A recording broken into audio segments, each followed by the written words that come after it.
mentioned a few moments ago part of what we know Church World Service is involved with in Iraq, and I know that World Vision and other organizations are certainly involved there.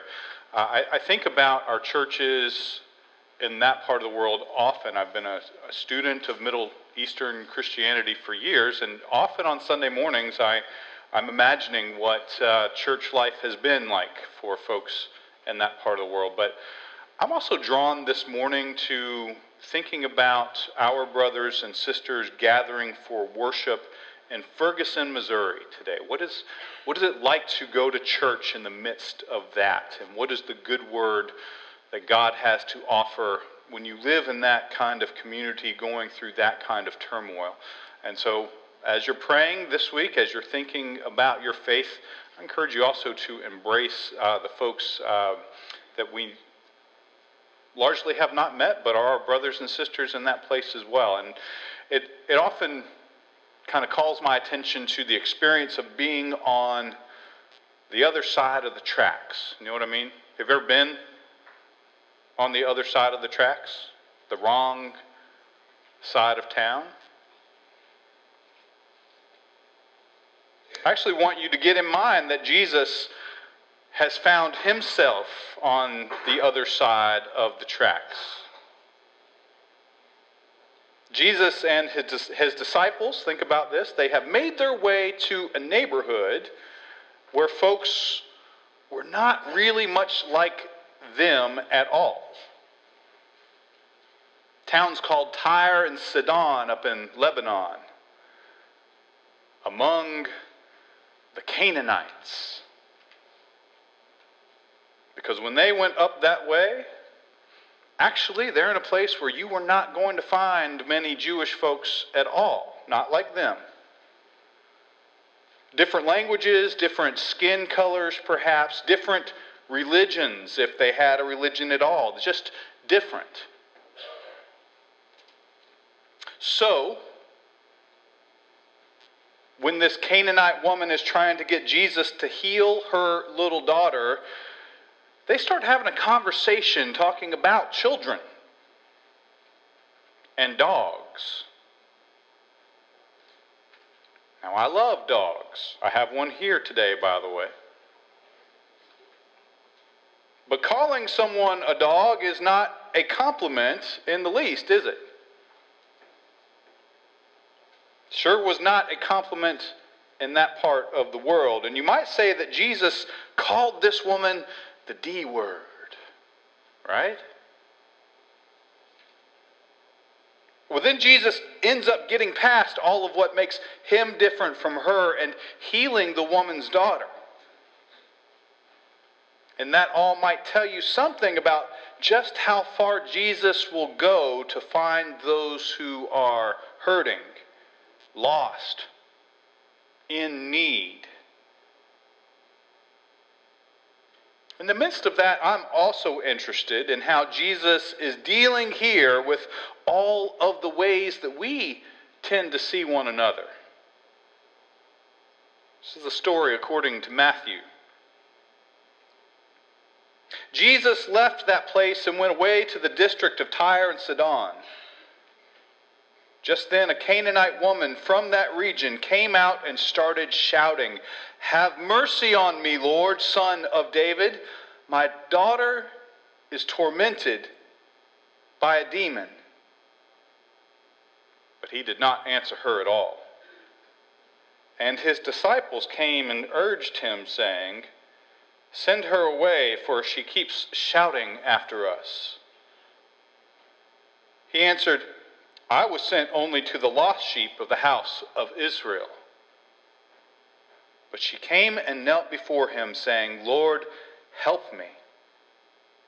He answered, "It is not fair to take the children's food and throw it to the dogs." She said, "Yes, Lord, yet even the dogs eat the crumbs that fall from their master's table."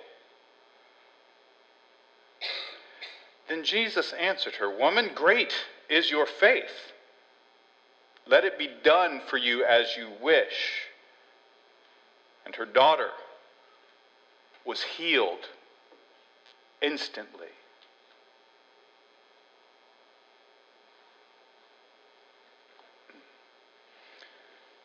Now, have you ever been a complete outsider? I mean, have you ever walked into a room only to discover that you're the only woman there? I imagine that is intimidating. Maybe you were the only kid in your school that could not that year afford all of the new clothes that everyone else was wearing on the first day. I mean, that's what being an outsider feels like. Maybe you're the only one with light-colored skin in a restaurant. Well, then you know how the rest of the folks in that place probably feel on many days of their lives. You walk in, suddenly it feels as if every conversation has stopped. People are looking at you. You could hear a pin drop. Maybe you find you're the only one who speaks English in a store that is filled with people who only speak Spanish. This is actually where I found myself a few years ago. We have a disciples mission church on the Yakima Indian Reservation up in Washington State. It's in the shadows of Mount Rainier. There's this open expanse of land that is the designated home of the Yakima Nation. It's mostly farmland. It's gorgeous country, really. And I went there with some friends. Now, you might have in your mind an image of what a reservation looks like. I certainly did. But what I pictured in my head was way off from reality, at least on the Yakima Reservation. Because up there, there's a large population of immigrants, mostly from Mexico, who work on the land. Now, one of the folks that I was with had already been to this place. And she, knowing how I love to kind of eat my way around the world, she told me about this little grocery store in the middle of the reservation. Now, see, if I'm out traveling, I'm not going to stop at McDonald's or Applebee's. I want to eat what the people there are eating. Now, sometimes this is really interesting, delicious. Sometimes it's just a story worth telling. Anyhow, in this little grocery store in the middle of the Yakima Indian Reservation, there was a kitchen with a window in the back. And you could order from that window what were described to me as the most amazing burritos on earth. Believe that? Guess where I wanted to go?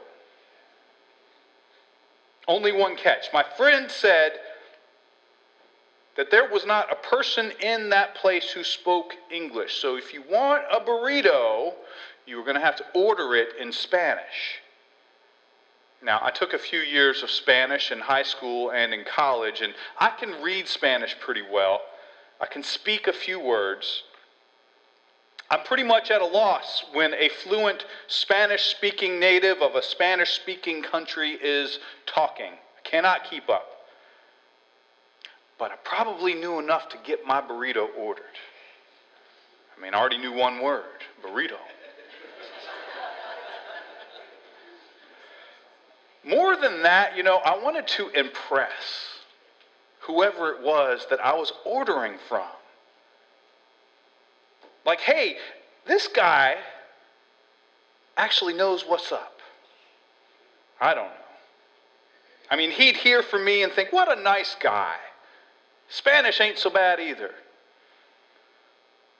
So I brushed up on my rudimentary Spanish for weeks in advance. I wanted those burritos, and I wanted them with a special touch. There were going to be 4 of us all told, and so I rehearsed over and over again in my head. 4 burritos con pollo, por favor. I even, got the hand involved. Por favor. The day came, and the 4 of us entered the little grocery store. And then on the way to the back where the burrito kitchen waited, one of us decided to change her order. She wanted instead a chicken quesadilla, not a burrito. So I maintained my composure. And with confidence, I stepped up to the window and spoke our complete order to the young woman who was working there. I said, 3 burritos con pollo y una quesadilla con pollo, por favor.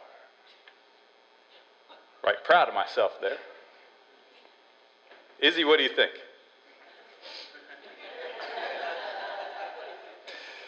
Right, proud of myself until the woman in the window kind of cocked her head to the side and said with a blank stare, "So y'all want just one quesadilla?"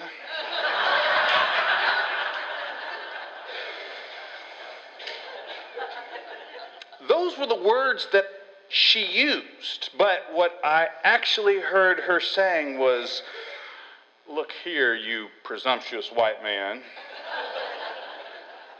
Life ain't so easy around here, and the likes of you are not welcome." I was an outsider. We were the 4 of us, outsiders. No 2 ways about it.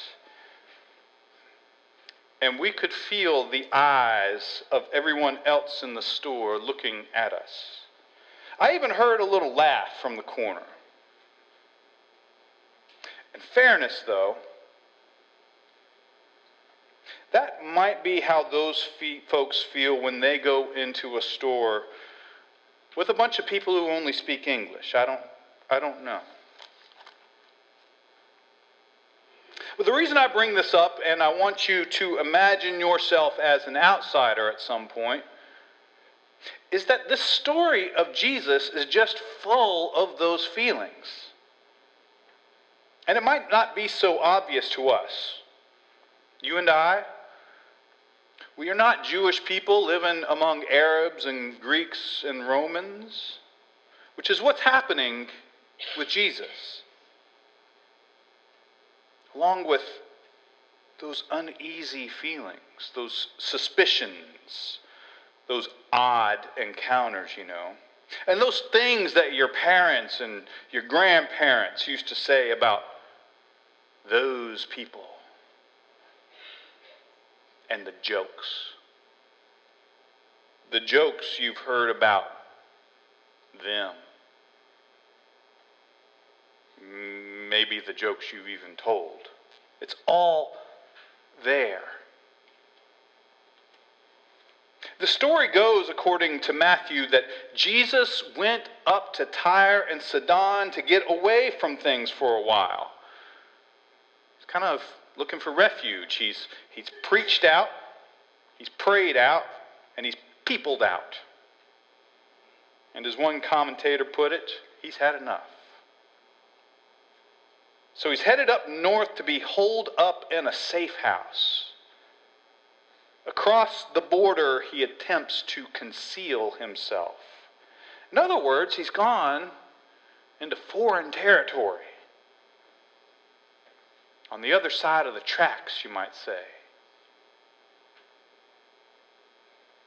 I want to read you this story from a little bit different version. Now, one of my absolute heroes was a Southern Baptist preacher named Clarence Jordan. This guy set out to translate the Bible into, let's call it, Southern vernacular, because he believed that we might understand more of what the story of Jesus really means that way. And so he started writing what is called the Cotton Patch Gospel. Now, you might know of old Clarence Jordan, by the way. He started a place called Koinonia Farms, and from that came a young lawyer. Left his life, went to live on the farm, discovered a faith that led him to create what is now called Habitat for Humanity. So, this is Clarence Jordan. But this is how the story goes according to the Cotton Patch. Jesus left there and arrived in the region of Dalton and Calhoun. It's up north of Atlanta, if you need to know. Then a black woman from those parts came up and started pleading with him, "Please, sir, help me. My daughter is badly demon-possessed." But he didn't answer her a word. Then his students came along and advised him, "Tell her to scram, because she's making too much noise." So he replied, "I was sent only to needy white people." But she came and humbled herself before him and said, "Sir, please help me." He answered, "It isn't right to take the bread from the children's table and throw it to the puppies." She said, "Yes, but even so, sir, the puppies do get the scraps from their master's table." Then Jesus said to her, "Ma'am, you've got a lot of faith. You may have whatever you want." And her daughter was healed from that instant. Now, do you see what's going on here? Jesus is in and among those other people up in Tyre and Sidon. He's an outsider, or they are outsiders. Either way, it's an uncomfortable thing. And everybody's watching. Everybody sees what's going on. Here's a Jew and a Gentile.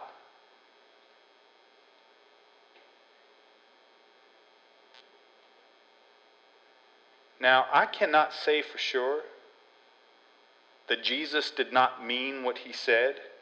Let the children be fed first. It isn't right to take their food, give it to the dogs.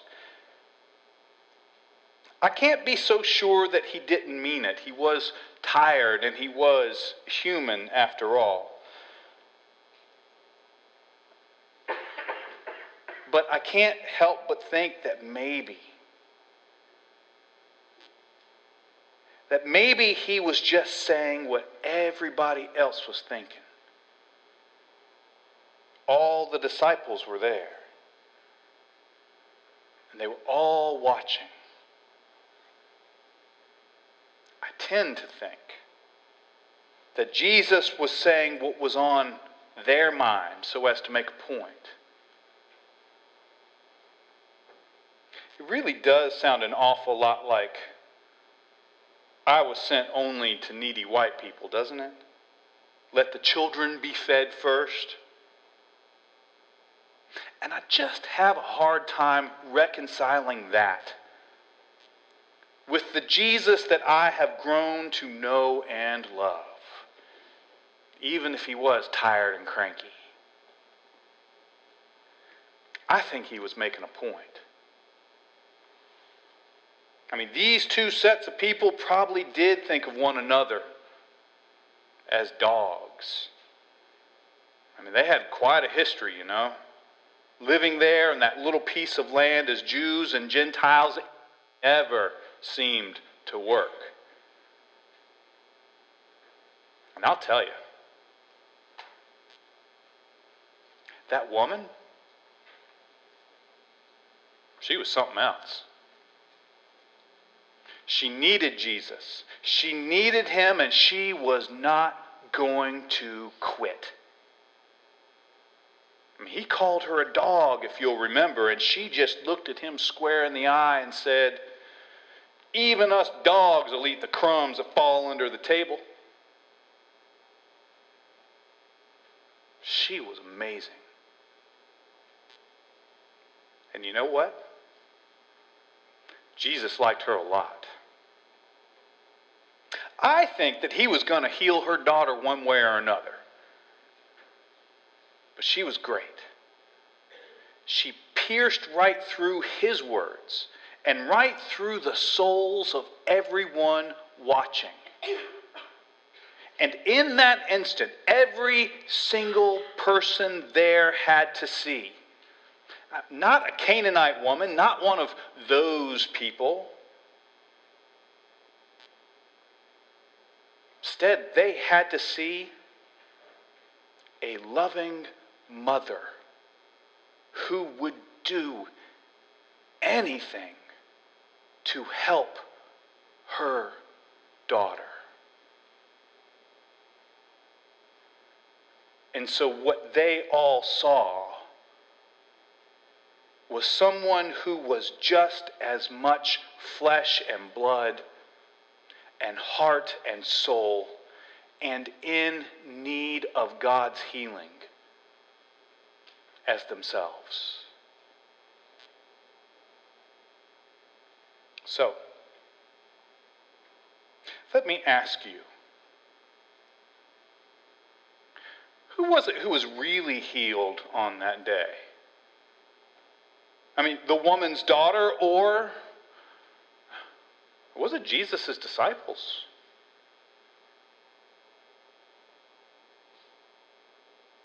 I've got a feeling that Jesus wanted us to see something.